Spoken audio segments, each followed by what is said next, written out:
I'm out here piddling with the old, the Impala, the same thing I always mess with because it's overtaken my life. Finally, the part I've been waiting on all week shows up. I thought it was lost. It showed that it was received in Ohio, and for 4 days, nothing. And then yesterday, supposed to have been delivered. And then all of a sudden, no shipping information. Delivery unknown, blah, blah, blah. But checked it this morning and it somehow showed up in Concord. It's just 45 minutes from me. And then it was on the truck for delivery. I'm gonna set you up and I guess we'll open the box and see what's in it together. So let's take a look.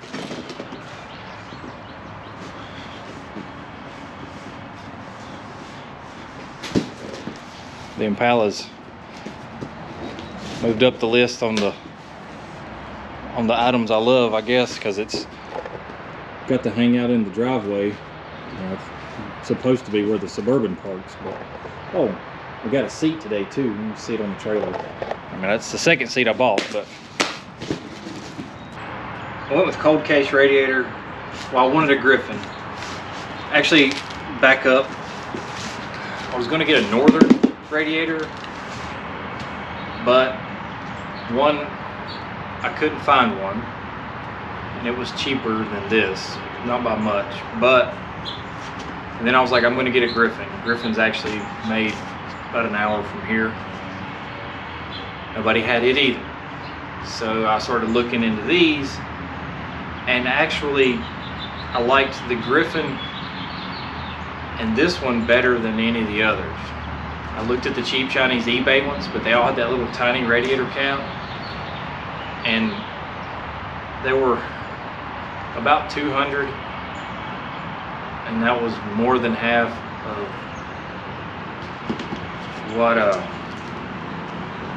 what this cost. Also, I looked into deeper that the Griffin had 2 1/4 tubes versus everybody else's 1 inch. This one as well, 2 1/4 tubes.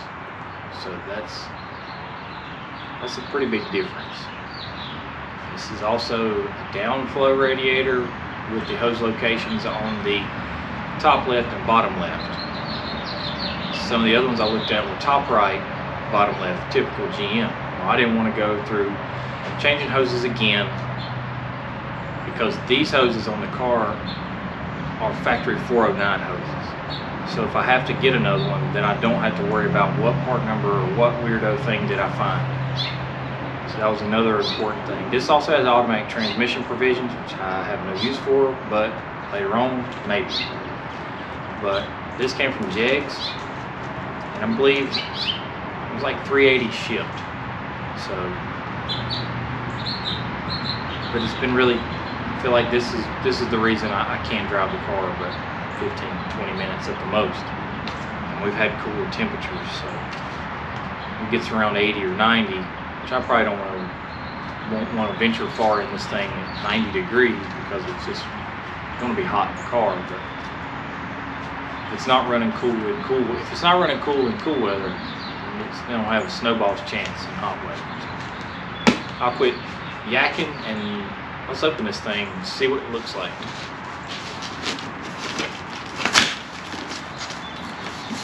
I guess I'll cut this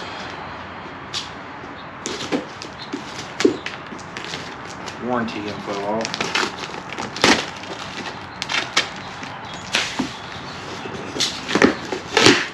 I sold the factory seats out of the parts car this morning to a guy. He was about an hour and a half away, and then I straight hit the highway and drove an hour and a half one way myself and picked up another bench seat.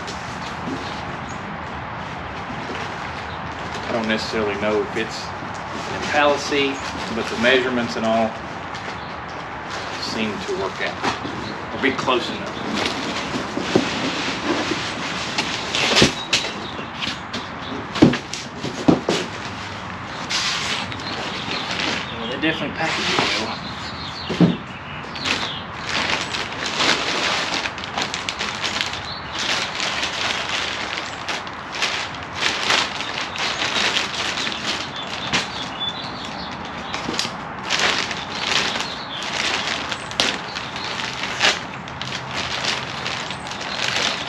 Not a fan. Not a fan of the polish. Matter of fact, I would rather have it black. But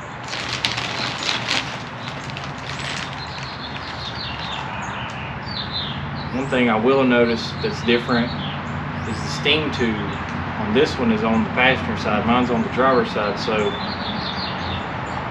I'll have to get another hose.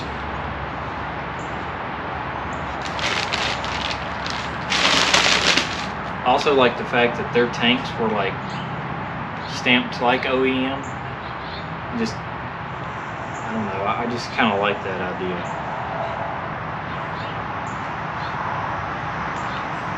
Billet neck. I don't think that's a cap. I think it's just a, oh, it is a cap. Very plain looking radiator cap, but very, don't even look like a cap. But, I mean, it does come with one, so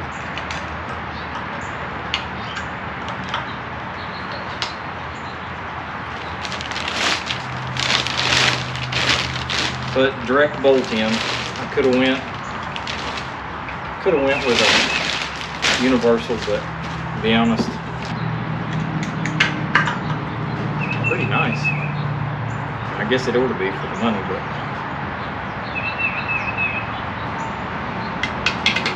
well, I guess you know what we're doing today. I guess I'm gonna just swap it in the driveway. I got the carport in the shop. I got kind of doing some spring cleaning, so I'll grab the pan and a couple tools and I think I'll just swap it up here. So, fingers crossed, this will fix us up. Well, hopefully you can hear me. Probably not. One day I'll quit buying car parts and buy a mic. Well, I gotta take my custom cooling plates off.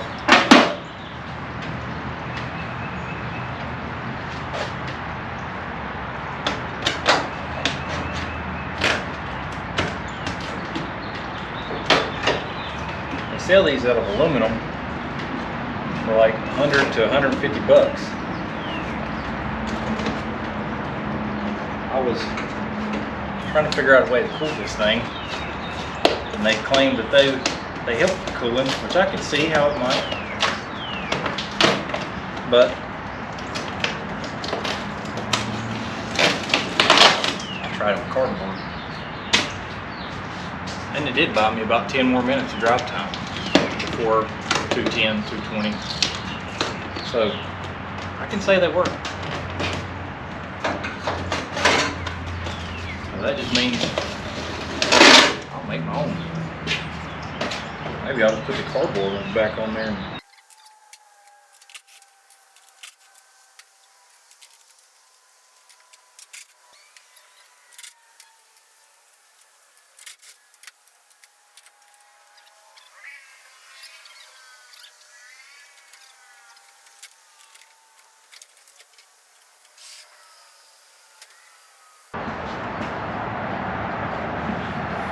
I'm gonna set it in there, put the shroud on, mark my holes for the shroud, or I might Sharpie them through the radiator support on the back side of this angle here.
Alright, I had to pull the lower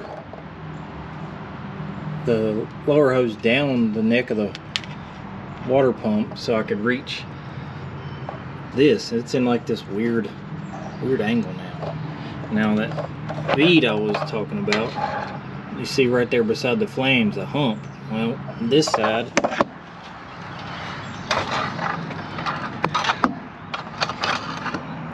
this side's all over it. So I end up with a crazy gap like that.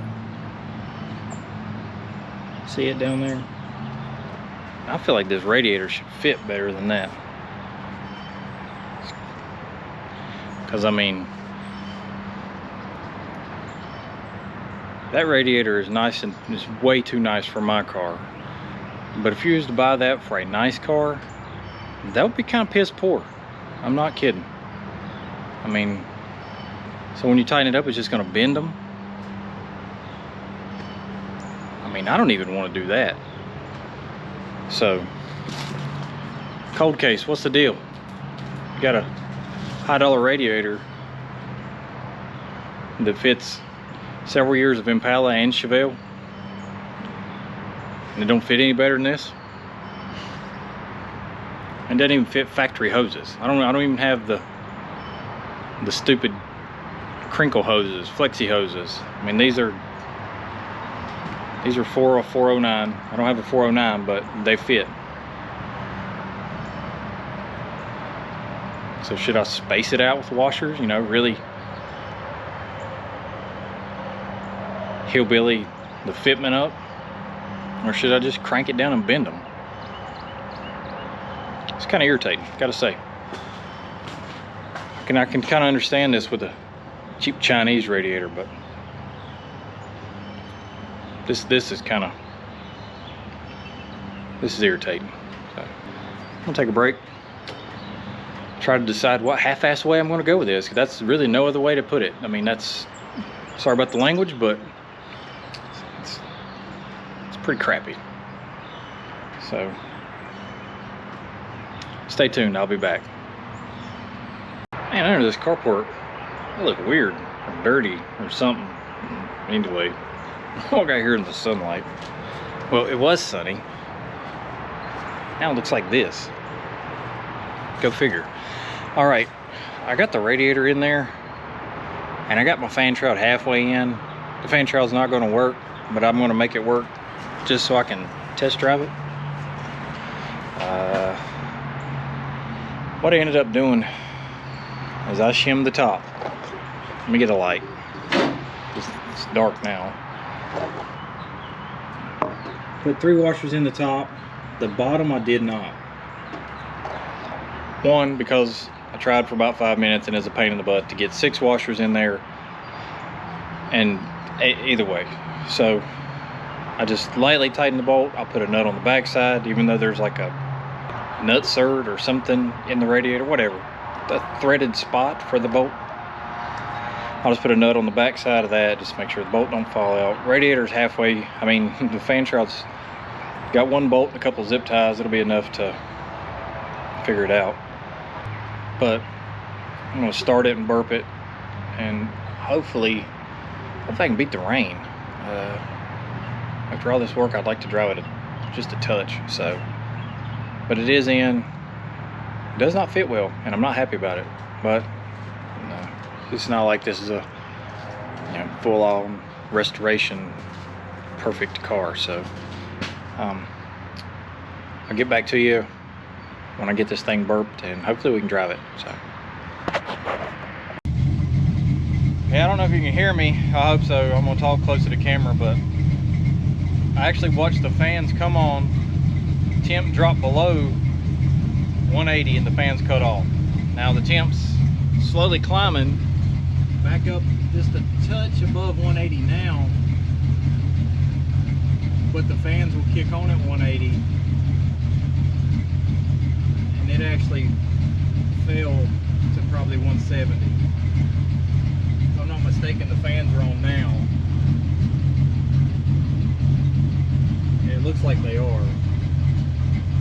So we'll see what it does. Actually, I'm just gonna go ahead and take it up the road. Make sure I didn't leave anything on the car again. I did that yesterday. Somehow my molding piece managed to make it even after I ran over it on the way back.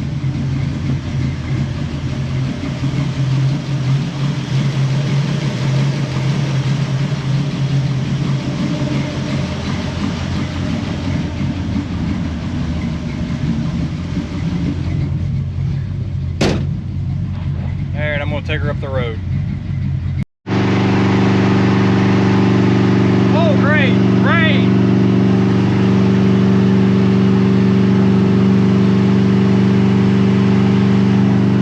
Taking the highway back home because I gotta get home.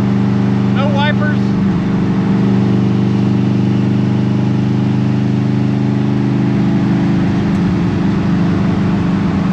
Wish me luck. Oh, it's running decent.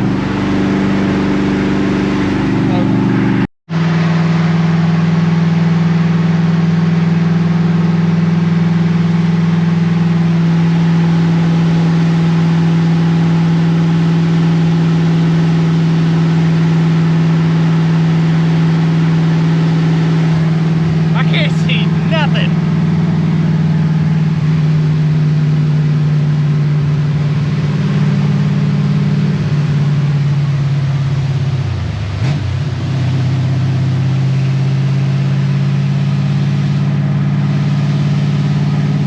This thing's got a lot of leaks dripping in from the windshield.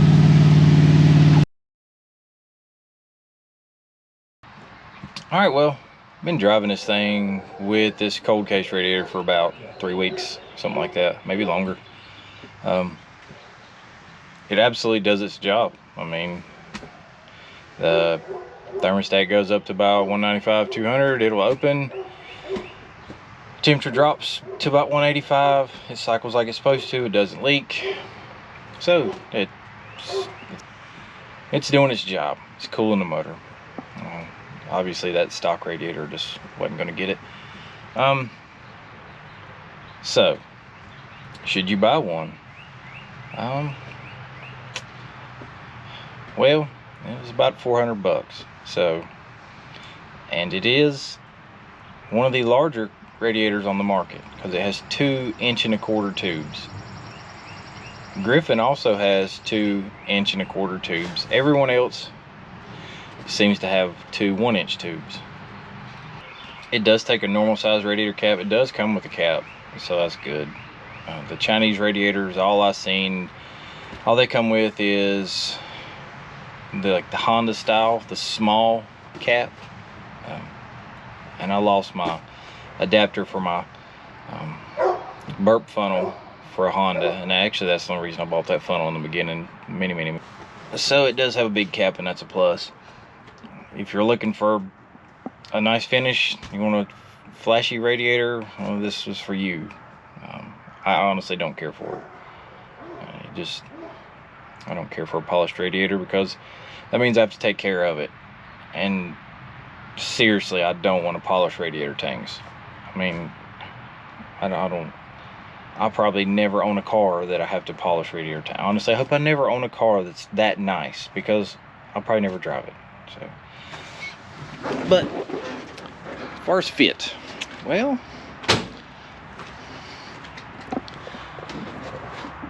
it is not exactly a drop-in, bolt-in radiator. And for $400, well, I feel like it should be. Like I said, I had to shim it out away from the radiator support because the tank hit the radiator support. No, my radiator support's not bent. It's large enough to where it actually threw my lower hose off, where I really need a new lower hose, but I made this one work.